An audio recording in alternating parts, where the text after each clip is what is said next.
Hello, gentle viewer. Now, I don't know if you know, but a lot of talk has been continuing to go on regarding Last of Us Part 2 and the vitriol that surrounded it, all the, basically as it says in the title of the article, how it's become a minefield. And this is a really good article. It talks about how that all the things have been going on. There's supposed review bombing, how people are having issues with LGBTQ's representation in the game, which is not really true. There's always going to be a small gathering of people that have that feeling about it, but it's not going to be anything that's related to the actual core of the issues with the game. From the general public, well, I say general public, it's mostly Twitter that's been responding as violently as it has to this, but this is a really good article because it goes in and talks about, it has a whole timeline of what all happened, including restrictive embargo guidelines, do not include this, and how things were leaked online, and how Naughty Dog was showing fake scenes during trailers that were released to try to sell the product for what it wasn't, like make it look like something it wasn't. But but here's what the meat of the article is about here. Talks about how someone from Vice, who is part of Polygon family of websites. Okay, and it talks about how that. Well, let's just read it. While the vast majority of reviews have lavished The Last of Us Part 2 with all sorts of praise, a handful of outlets, Polygon included, have been slightly more critical of the blockbuster game. According to Zancy, Vice's review prompted a Sony representative to reach out on behalf of Naughty Dog. They felt some of the conclusions I reached on my review were unfair and dismissed some of the meaningful changes or improvements. Zachney told Polygon over Twitter messages. He clarified that the exchange wasn't confrontational, but that it was nonetheless unusual, as the site doesn't typically have big publishers asking in an official capacity why a review reads the way it does. Such things can happen, of course, though often with smaller developers or from publishers who have spotted a factual error in a piece that they want corrected. I was happy to unpack a bit of my reasoning, however, and received a perfectly cordial message in response, said Zancy. Naughty Dog's PR team declined to comment on Polygon's inquiry about its exchange with Vice. So this happened, and it talks about it in a little detail here. And the Oracle continues talking about how there's continuing vitriol surrounding the thing, including Neil Druckmann being overly protective and sensitive about the subject. I mean, it's his baby, we get it, but if you can't take all criticism about a game, then what are you doing in video games? You know, you knew from your playtesting before this even saw the light of day that a good percentage of people are going to hate this game just because of how it comes across and how the story gets handled. So that's fine. And I was made aware of this article by one Patrick Klepek of Vice, and talks about how saying the calling talk about game review after it's published isn't exclusive to The Last of Us 2, but it's definitely unusual and not common. And I called him out on this just to say, hey, trying to minimize Naughty Dog's role in this behavior is part of the problem. This shouldn't happen at all. Access Media has to work environment surrounding it is very harmful because of this, and it's affecting the mental health of his employees. And he, of course, didn't understand what I meant because he thought I was attacking Polygon, and I told him, it says, I'm maybe not using the right word, trying to make it sound more commonplace than it is when it has no place at all, is where I was tracking with that comment. If you don't feel it tracks with your intent, feel free to ignore. And of course, he didn't reply to that. So, and that's fine. I have no major issues with Patrick Klepek in general. I know him I've been following him since Giant Bomb days.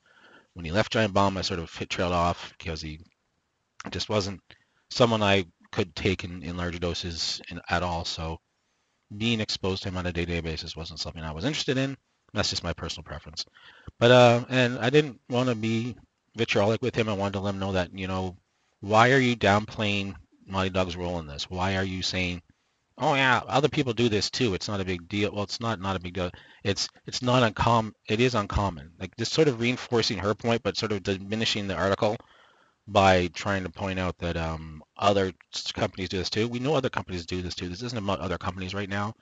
This is about Naughty Dog in 20 in the year of 2020 behaving this way still, and basically treating Access Media like Access Media and not giving them a say in how they can review their games, basically by coming across this way. So yeah, so that was great, and she wrote a great article, and it's long and involved and everything else.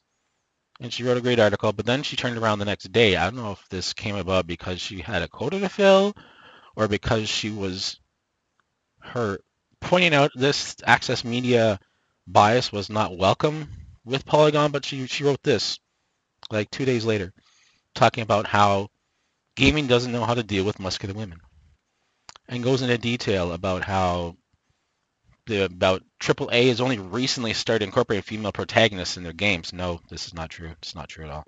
Um, and how Abby is buff and claiming that she's worked hard across multiple years to beef up.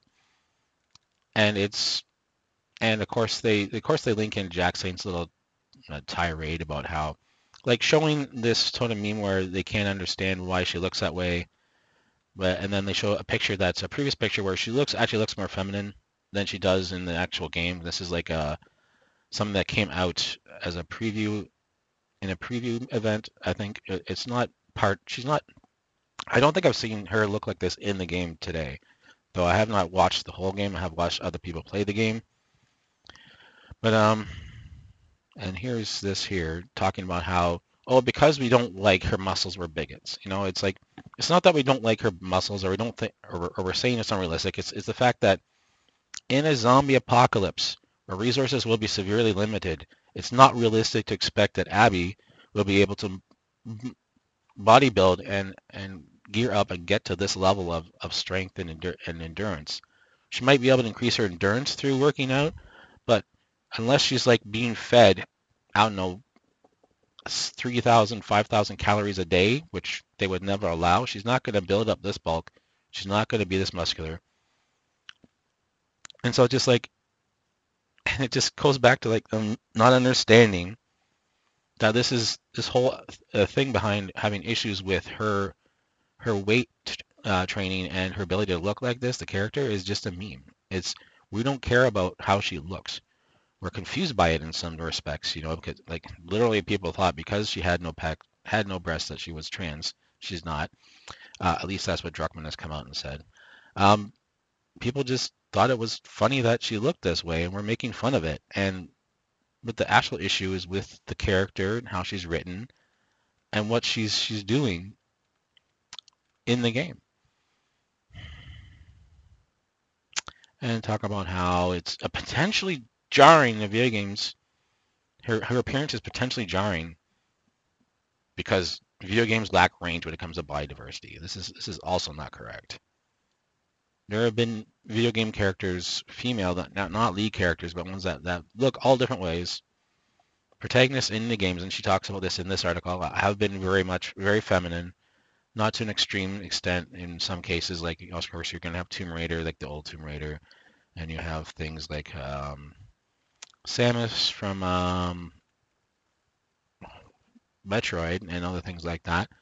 And yeah, I mean, RKL posted a much better video slash article about this. I just wanted to sort of go over the left and right of it today since I've been off a couple days and I've just been seeing this sort of develop since Monday about how people are at first coming out and talking about how Naughty Dog is basically reinforcing the access media environment by forcing them to, or trying to, not directly, but in an intimidating way, just by existing in their inbox, in their DMs,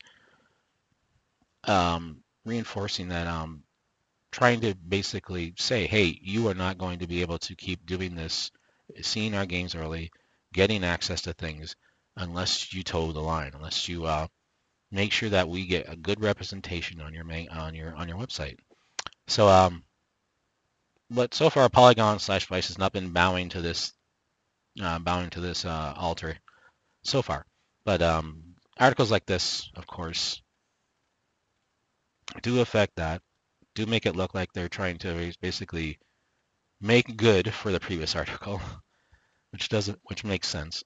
So I mean, this is where we're at. We're still at a situation where we have to deal with the fact that a lot of the media, access media that we see online, anyone that's reviewing games, they're going to be where they know they have a lot to lose with, especially with a first-party developer like Naughty Dog with Sony, unless they are really, really supportive and sell call games that are getting that kind of push a masterpiece. They're not going to be getting content, they're not going to be getting access in the future to new games to play early, to review, to get access to like events that happen before the game was launched, so they're going to lose. It's all about access. And then this is a frustrating thing that continues to this day, something that many people that I know that cover this stuff talk about, including all the way up to Jim Sterling himself and things like that. And it's got to stop. But this is just me filling you all in today. So if you like the video, please give it a like and be sure to subscribe, and I will see you in the next one. Bye for now.